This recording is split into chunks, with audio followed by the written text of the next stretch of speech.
Welcome to the Dreams of Consciousness podcast. If you'd be so kind, would you mind introducing yourself? Hello, I am Dr. Uncle Monsieur Ross Sewage Esquire.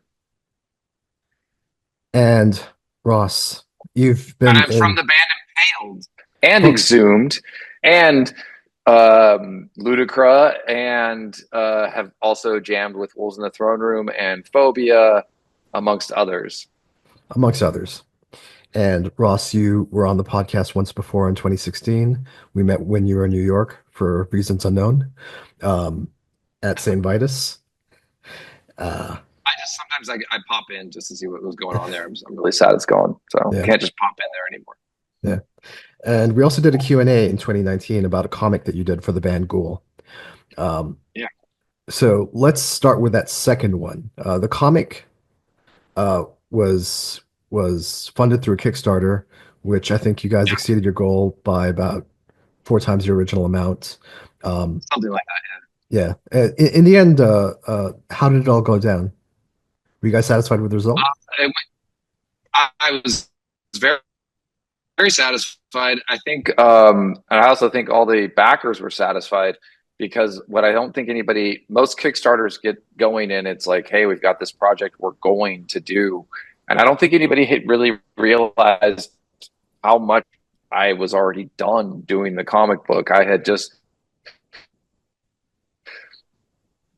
there was a lot of Exhumed touring that year and I brought my drawing tablet with me and had just like been working on it nonstop. I had orders in and just like had to like kind of adjust a few numbers based on the Kickstarter numbers that I got because it did so much better than I thought it was going to. So I kept having to like make up add-ons to like, hey, we get to the next level, we'll get to like foil and cover and like maybe I'll add some pages. So that stuff changed, but like everything was done.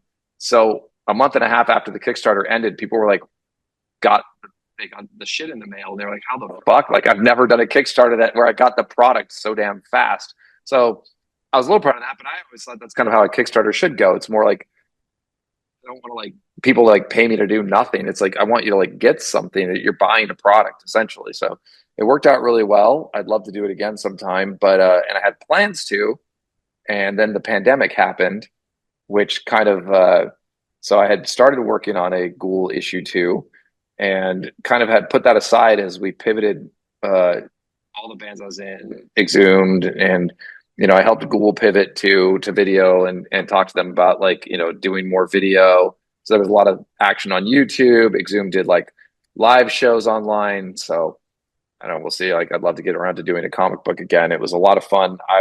Everything about that Kickstarter was a lot of hard work and stressful, but it ended up resulting in this fun thing I got to do and have an actual comic book that I authored from beginning to end and did all the work on and I felt very proud of that. So that was a lot of fun. And I appreciate all the people who supported me to make that a real thing.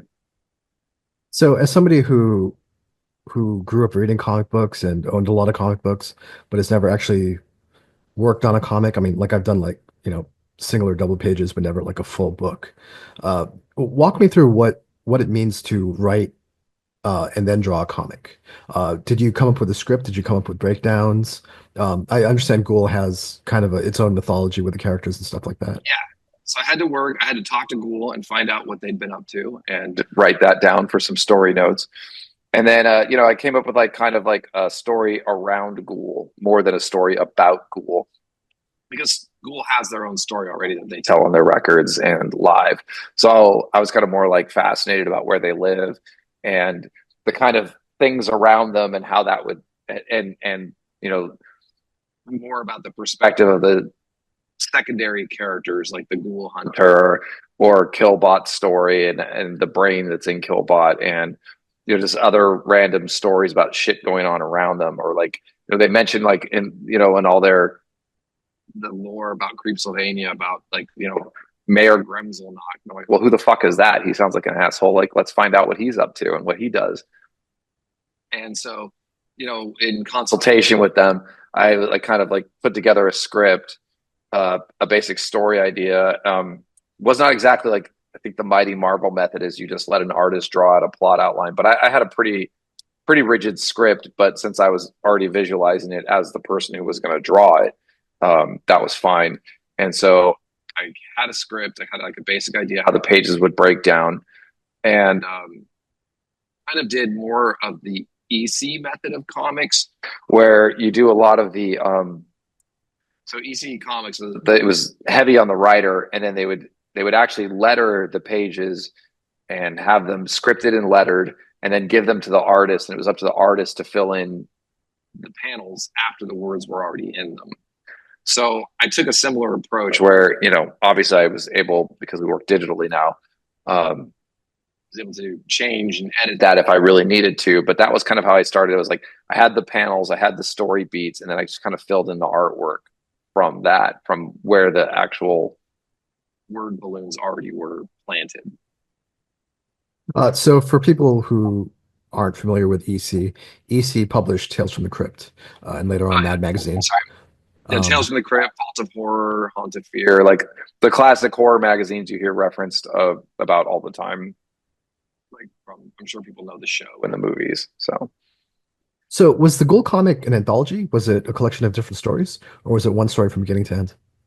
was it was presented as an anthology. There's three stories that read on their own, but and this is like, I don't know how successful I was at this, but the stories are interconnected within themselves. Like, so there's three horror stories, all have a nice little twist at the end, but they all do relate to each other. And one story um, cannot exist without the other in terms of like it sets up what happens. So there's characters that carry throughout the whole thing, but I think the stories are like they're short 6-page stories that they read fine on their own, or 8-page stories. I can't remember. Anyways, um, but yeah, I for me there was a through line. Hopefully that was conveyed to some readers if I was successful at all. And so was that initial Kickstarter funding, did all those issues sell out? Well, I mean, I overprinted because I wanted to have a bunch of issues left over and also give some to Ghoul. It's sold out now. It took a while, but I mean, I was like, wow, look at all this, all these, if I could have done a run that was much more modest, but I was like, well, this is great because then Ghoul's going to have this merch on their merch table for a few years, right? And that's the way it worked out. And it was, they were very happy with it because they didn't have to pay shit for it. They just got to sell it. Um, and I was happy with I had it for sale for a while on my website, and it's gone now. So if you didn't get one then, I don't know where you get one now. Yeah.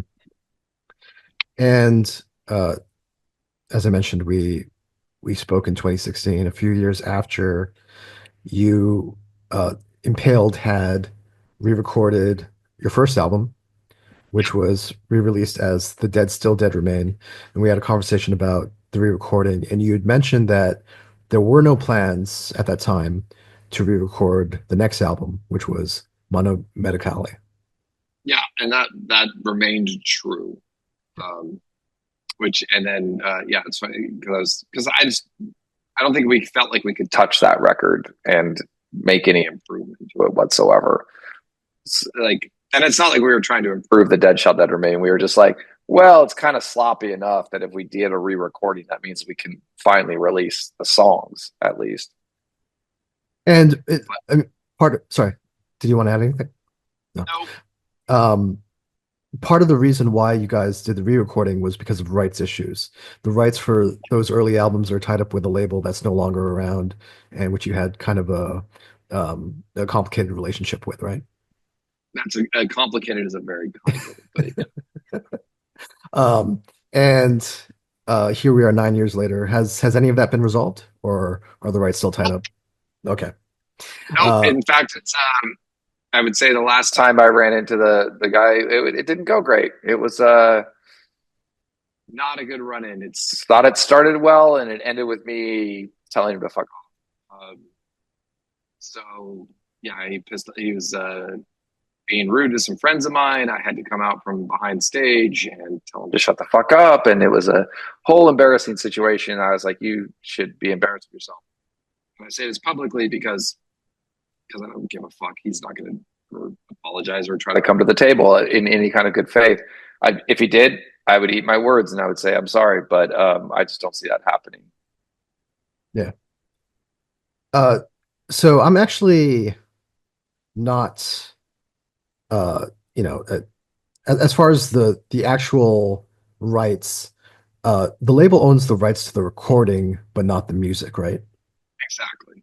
Okay. And that's in almost every case. I mean, there's a complicated relationship between recording and then publishing.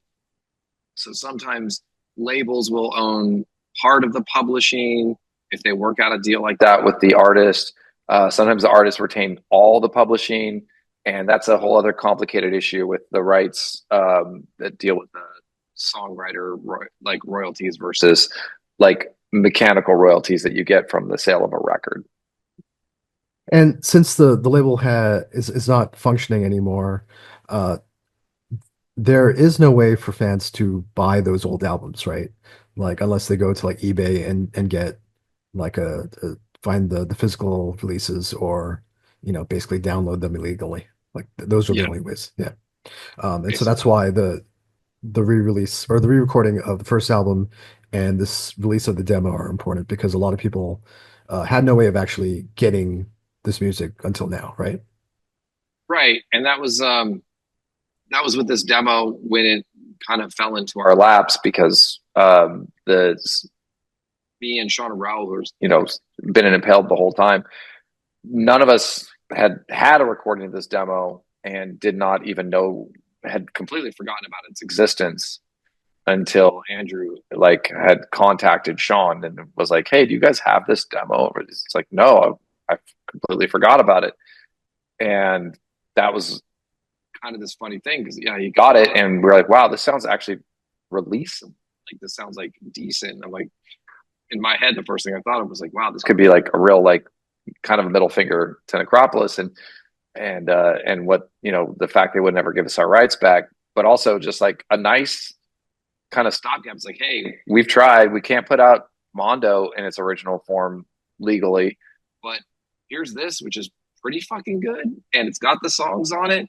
There's like minor changes, but like I felt when first heard this demo for the first time in like 20 years, I was like, I feel strong enough that I feel like I would put this out as as a demo Medicale as the way we packaged it. Like, no, we're not trying to say it's like a perfect thing. It is a demo. It was created under rough circumstances in a rehearsal room. But I was pretty impressed with like one, how we were able to, amongst the many beers drunk, and play the material, but then also the work that Andrew put in with a very rudimentary recording setup, how he was able to make everything actually very clear and sound brutal and sound near as good as the final record did when he got to work in a real studio.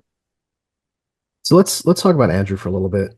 Andrew Labar joined Impaled shortly before, or I guess shortly after the first album, right? There was the first album, and then there was the Choice Cuts EP, and that was Leon's last input to Impaled, and then it was kind of like uh, kind of a firing, kind of like he wanted to leave, and it was kind of like, all right, well, let's just get this over with, right?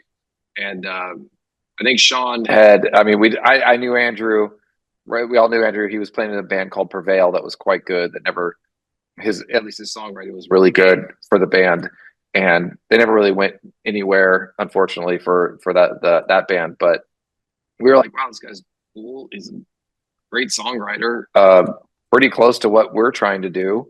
Um, and Sean kind of had his eye on him and was like, yeah, hey, like you want to like, and I think Sean had worked on a recording project with him as well.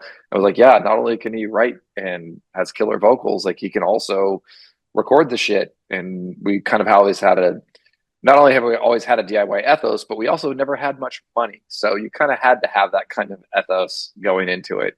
And Andrew was kind of like a perfect fit for what we were trying to do at the time. And he came in and worked really well with us. So we didn't get to speak about songwriting, the way you guys wrote songs back in the day. Was it always starting with you and Sean? No, I think On Impaled's early days, it was a lot of like Sean and Leon would bring their material to each other and then kind of like hone out details and maybe add a riff or like talk about like a lead that would be good on a part and stuff like that. By the time Mondo came out, I think we were coming together with more fully formed ideas of songs. Um, like the like I don't think Dead Inside changed one iota from the way Sean brought it to the band. And but we certainly like had because we were like rehearsing so many nights a week and actually like working together on songs, like there was more collaboration in terms of song structure. Certainly the songs I brought to the table, I recall like Andrew in particular like really helped uh, me not being quite the guitar player, aka I'm a shit ass guitar player, but I could still write a song. But like in terms of writing the actual riff, it's like Andrew really helped me like put some gilding on there and really help bring some like uh, more elocution to the stuff I was writing, and he really helped me hone those songs in. And so there was that like like we're gonna go through the songs and play them as like, hey, I think maybe that part should go a few less times, a few more times. And if someone was having struggling with a riff, we did work with each other. It was a There was a lot more. What am I trying to say? Yeah, fully formed ideas were coming in more, but then there was still always a collaborative effort going on. So the demo recording has been released, as you mentioned, as Demo Medicale, and it's out now through Tank Crimes Records. We spoke a little bit about uh, Andrew coming into the band and what he brought as a songwriter. Um, as an engineer, uh, what were you? Well, I guess let's start with why you guys did a demo for the whole recording. Because I think at the time, I speak to a lot of bands now who do pre-pro demos, but that's because there's one or two guys doing the songwriting and assemble everybody else's material. And so bands, recently hardly ever get together in the studio anymore or get together in a rehearsal space. So everything's kind of done remotely. Do you know what I mean? And so the pre-pro demos are kind of, That's exactly how Exhumed works now. Like yeah. we write our songs remotely because we live so geographically separate, and then like there's still some collaboration. Like hey, like like I'll I write my stuff. I send I put it all down in like Guitar Pro as Tablature, and then record the demo, and then Matt's like, hey, that sounds killer. And then he like goes and re-records the demo. He's like, well, actually, when I was playing this one riff, it sounds kind of goofy to me now. Like, could we change it a little bit? I'm like, yeah, sure, whatever. But it is much more like a separate thing. We're not in a rehearsal room. Like, here's how the riff goes. Let me show you. So it definitely is different in that regard. And so the pre-pro demos are like the last stage of songwriting before a band actually records the final album. But why did you guys want to do a whole demo the whole album first before recording it? Because I think you recorded it at the same place, right? No, the demo we recorded in our rehearsal studio, um, with like hodgepodge setup of like what mics we could get around for like our cheap asses, and it was I think a large part of it was Andrew pushing for it because we were like, yeah, we want you to record this. Like, you think you can do it? And he goes, I don't know. Like, let me make sure and get my ducks in a row. And so I think a lot of it was experiment for him. And he was working with like, obviously he wasn't in a studio with that kind of gear, but he wanted to make sure he kind of could get these songs down and get the tones down that he wanted to get, at least in a rudimentary stage. And I think when you listen to this, it doesn't sound that dissimilar from Mono Medicale. It's a little less polished, um, but it was him like kind of just trying to like practice mixing the record before we had to actually pay for studio time. And he had like this mini disc, 8-track mini disc recorder, so he was able to like record the drums and a scratch track, and then bounce all the drums to one track, and then we could put all of our other tracks on it, which to us was like kind of crazy technology that we didn't have to all play together at the same time. And it was kind of a rehearsal for him, I think, that was like, can I make this record am I up to the task to be the engineer and mixer on it? And once we actually, throw money into a real studio, and I think we listened to it, and it did inform some of the songwriting. A couple of riffs got changed, helped us like kind of decide a song order because then we could like play around with it and like listen to it and think what songs went together better. But a lot of it was like Andrew just getting in the sounds he wanted, and you'll hear it. He did. He knew exactly what we were going into when we recorded Mondo Medicale because this record was the practice for that.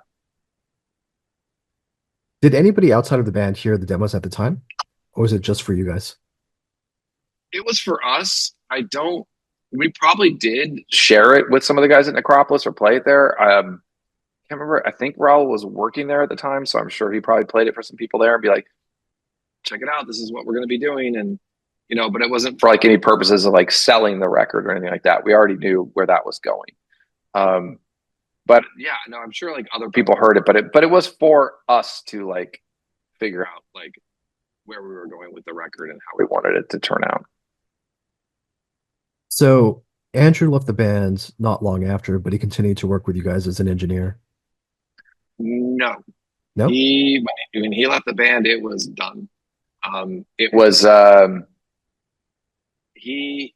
It turned out we had done a tour. We had done this tour for Mondo Medicale, and we had done the split. Let me see. We had done the EP. The EP was done at the same time as Mondo Medicale, essentially, and it was just spaced out for release. And then we did one more split with Hemorrhage in 2003, and Andrew was kind of dealing with whatever issues and demons he had at the time, which he got over. But it wasn't so much that he hated music because he did do another band with Rebel after that, Addiction King, which was pretty good. Actually, it sounded like Wolverine Blues era Entombed. It was good shit, but it didn't really go anywhere because I think he just really didn't enjoy performing live. And at the time, Impaled was going on tour. We were trying to promote. We were trying to do those things, and I think we felt at the time very blindsided by it, and he kind of just like one day he just like wasn't showing up, and I think we kind of figured something was wrong, and we were like, you better come to the show, like we're playing this festival in Arizona. You agreed to it. Like he's like, well, I'm going to drive myself, and he was just having like issues with like touring and being in a van with people and that kind of stuff. To be fair, that tour we did with Incantation in 2002 was one of the roughest tours I've ever done. Nothing to do with Incantation or VMS or any of the bands that were on that. It was just a rough tour, a bad time for death metal. We were in a Volkswagen bus that was like getting ripped to shreds by the weather. It was a truly in the trenches kind of tour, and it was brutal. And I think he just wasn't up for it and didn't find enjoyment in that. But the hard part was he seemed to. He was always gregarious. He was always really affable every day and fun to hang out with. And we didn't know that inside he was like, this fucking sucks and I hate it. We had no idea. So when that got presented to us, we felt very stabbed in the back, which maybe that's not the way we should have felt at the time. That's the way you look back at things, especially when you're young and angry. Yeah. I mean, you guys were all pretty young back then, right? Like you were all in your early 20s. Yeah, exactly. And we were like, we got to go, go, go, go. And he was like, well, no, actually, we should think about being comfortable. And even the split with Hemorrhage is like, well, wait, we're doing this for free for this fucking label. And I was like, well, that's just what you do because I want to do a split with Hemorrhage. And logically, when I say it back to myself, I'm like, that's really stupid. Obviously, this label should be like shipping in for this in some way. And we shouldn't be giving this shit away for free. Yeah. Sorry, I need to check something. Did Andrew work on the Digital Autopsy EP?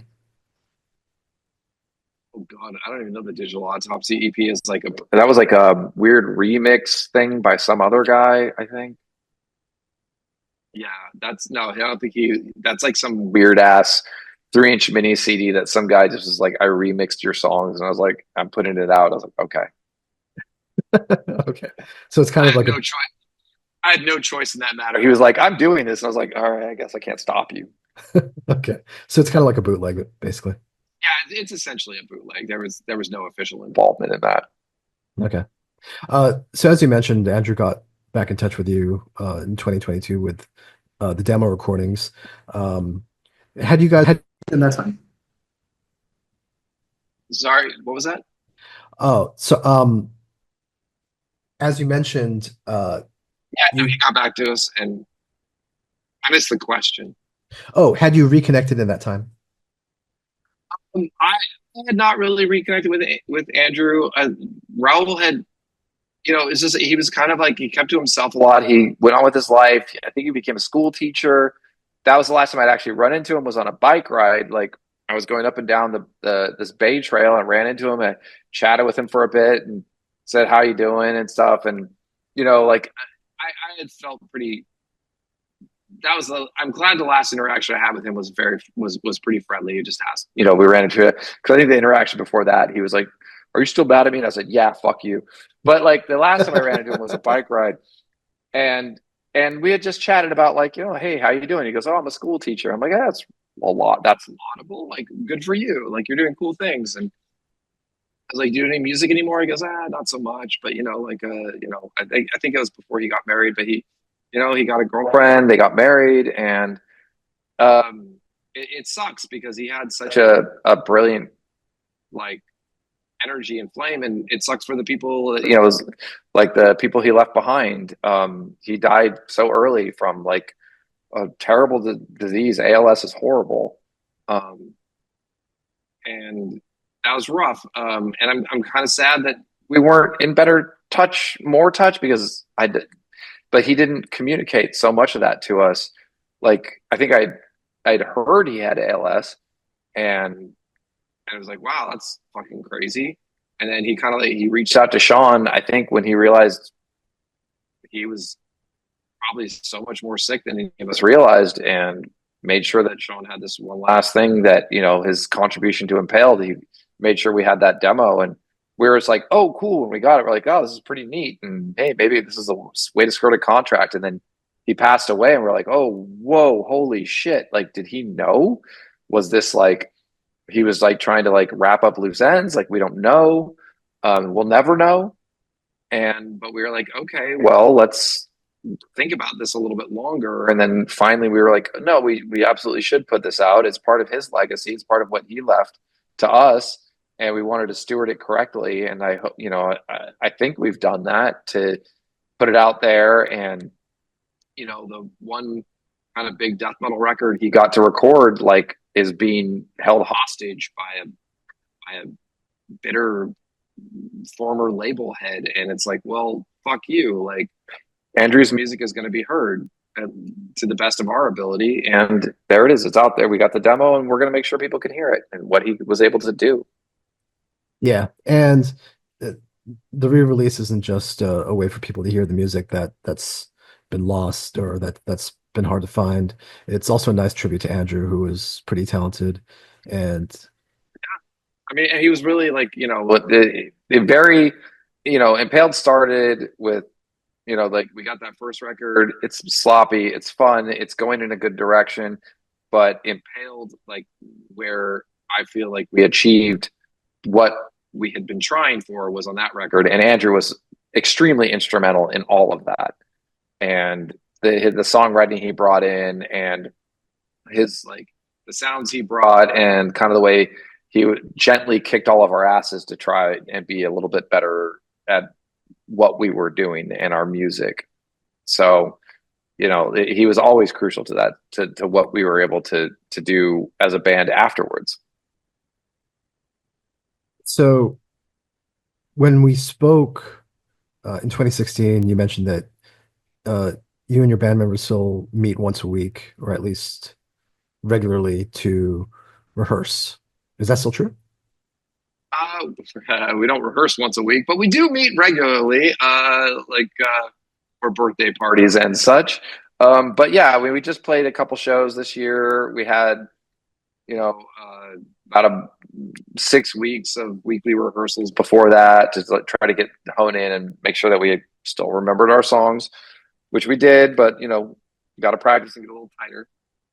So we don't meet up once a week anymore. it's more about like, is there a show coming up? Um, there's always talk of like, hey, I got a couple songs under my belt if we want to do it. But people's schedules have not quite lined up yet for anything like that, and maybe they will at some point.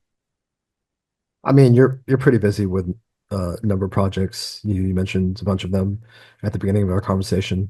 But would you want to do another Impaled album? I think I would. I think we still have another one in us, but I'm also got quite a few outlets to express my death metal demons. So I'm not chomping at the bit or anything like I'm missing out on something in life. But it's like I love those guys. I love working with Sean, Raul, Jason, and Leon. And yeah, if we felt the time was right for us to get together creatively and pull out some more medically themed garbage and bullshit, I'm all for it. Like it's never been anything but fun, and it would be fun again. Absolutely. Impaled was formed in 1995, right? Impale was technically, I think Raul or Sean and Jared started jamming late 1996. Okay. And then the band officially, with a name and everything, was going by 97. Okay. So that was about 30 years ago, and the first album came out 25 years ago. Um, there have been a number of bands, including one who you're pretty friendly with, called Cartilage, who are doing a very similar style to what you, Impaled, and Exhumed were doing back then. I made this a point when I spoke with Matt Harvey a few years back, and I don't think I articulated it well, and I may not articulate it well this time. But as much as that style is associated with Carcass, and they pioneered that style, Carcass never made the same album twice. Do you know what I mean? That is Like very true. uh, the bands who I know really, exactly. yeah, the bands who really fleshed out that style and put in, so to speak, put in the work were bands like Exhumed and Impaled. And I think when you hear newer bands like Cartilage, like I think that's where the influence is coming from. Do you think that's possible? I think there's some credibility to that in that Arcus, what they did pioneer and create. One thing I think that we may have like seeded a little bit. It's like cooking, right? It's like they definitely came up with like the beef and the stew, and then Exhumed and Impaled may have been like, hey, have you tried adding some paprika to that, and then maybe a little cardamom. And so that's what we're like a little bit of the little flair that you add at the end, maybe to what was already a pretty substantially delicious meal, right? And I definitely think you can detect that in like I love cartilage. Cartilage is great. Of course, I'm gonna like cartilage because they're definitely like they're they're they're they're biting at the same pie I am, and but they're like I definitely think you can detect that, and but it's like that's what art is, right? Art adds on to each other. It's like you're not gonna have a Picasso without a Monet, but you're not going to have a Monet without, the Dutch masters. It's like it's all builds on each other, and who can take the most credit for what? It's like, well, I think we can always say Carcass takes the most credit for this kind of shit, but it's like, yeah, I think there has been some influence. Like Exhumed brought in a lot more of the thrash, and Impaled like decided to bring in some more of like the Swedish melodic parts of it, and like pepper it with that. And then you get a band like Cartilage who like doing that, and then they're going to bring their own thing to it as well. That what they're doing with it, it's not wholly derivative. Right. Well, what do you think Impaled's legacy is? Or what would you want Impaled's legacy to be? How do you think Impaled should be remembered? Want Impaled legacy to be so much different than what I think it is. Um, I like to think that one that we brought like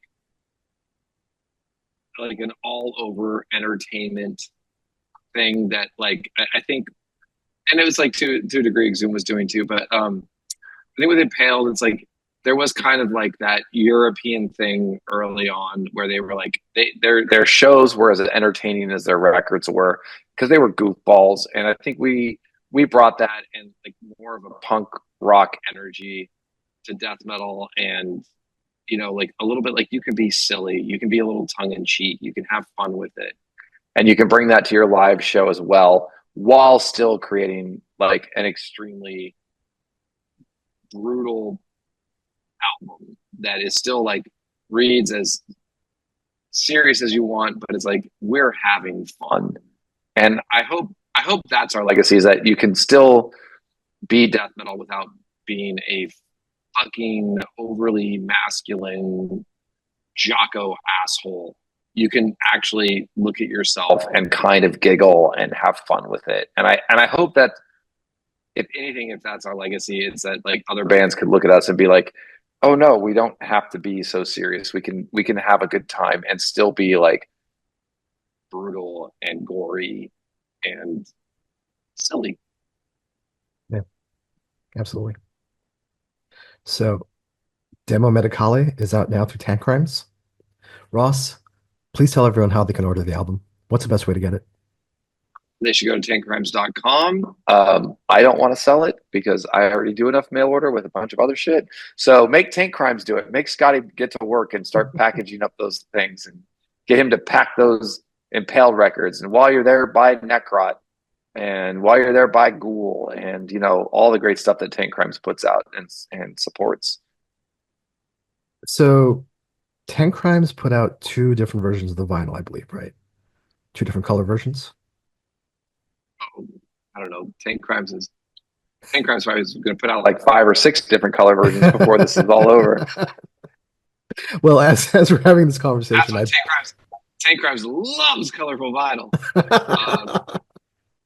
Um, I'm a little I'm a little I'm a little I'm a little lukewarm on that. Like I don't really care what color my vinyl is, but hey, if that's your bag, like go for it. Get multiple colorways. Go for it. I appreciate you. well, at the time we're having this conversation, I believe there are two versions available. I don't know if you've seen them or if you have a copy. Um, I do. I don't know if I've opened them all. okay. So hopefully by the time this episode comes out, those will still be available. Impaled is, I mean, how would you describe the status of Impaled? We are an active band who is not super active. We've we've just continued, and like we've got a group chat going, and it's like there's been some show offers. Some of them we're going to try to hit, some of them we can't. Um, but yeah, we're a group of friends who are still friends and still hang out, and it's like we jam when we can. Keep it light and keep it fun. So are you active on social media at all? I mean, you mentioned that you guys still play shows. If Do people want to have get we should probably be more active. We do actually. We finally grew up. I think it was last year, and finally had an Instagram account. So if you search Impale on Instagram, we're on there. We have a Facebook page. Don't have a YouTube page. Don't have a Twitter. Well, nobody has a Twitter anymore, do they? Um, but yeah, you can find us on Instagram, and trying to like remember to put up some more old photos and stuff that we're doing now currently when we play our some shows here and there. And yeah, follow us where you can, and we'll keep it light and fun and have a good time. are people still able to get Impaled merch? Um, where the fuck can they get Impale merch? Well, from Tank Crimes. I think there's we have had a long running relationship with Warlord um for t-shirts, so they have a couple designs of ours. We're not big, we're not hot and heavy trying to sell t-shirts and shit like that. Or I think yeah, actually no, fuck. Do we have an indie merch store now? I'm terrible. I think we have an indie merch store now. So check out indie merch and look up Impaled. That's right, we do. I'm so bad at this. So yeah, edit all this out where I don't sound like I don't know. No, you can leave it all in there. Yeah, no, we do have a merch store in Indie Merch. I forgot we did work out a deal with them. So yeah, there is Impaled merch online. Um, go look for it. Go pick it up. Support true gore core metal. So, Exhumed put out an album, I think, 2 years ago. Is that correct? That you were on? What was the last? The last one was um, To the Dead. I believe that was 2022. Or was it 2023? Yes, I'm on it. It's one of those years. Yeah. Do you want to say anything about Exhumed or any of the other projects that you have? Zoomed is going strong. We had a good tour last year where we supported the Decayed Decades documentary and played a bunch of old shit and kind of went old school with the spikes and the leather and the metal. And we're currently working on a new record. We want to keep making more and more death metal and having a good time out there. So right now I'm in the midst of recording my parts for that record. We're honing in. We're having meetings about lyrics. We want to put together a killer project that like speaks to its own and has its own personality. And of course, it's gonna sound brutal and grindcore as fuck because Exhumed, we're not gonna change our sound. We're gonna be the same old Exhumed that you've always known and loved, and just give you more riffs to beat your heads to. So, Ross, you mentioned your own personal website. Do you want to tell people what you have going on there and how they can read what you wrote? Yeah, I do occasionally update my website, drsewage.com. It's for my art, it's for my DIY projects, it's for my, if you really search the archives, a lot of electronics fixing back when I didn't have much else to do and hadn't found my sound yet. But there's a lot of electronic experiments documented on there, pedal modding, and some stagecraft in terms of prop building.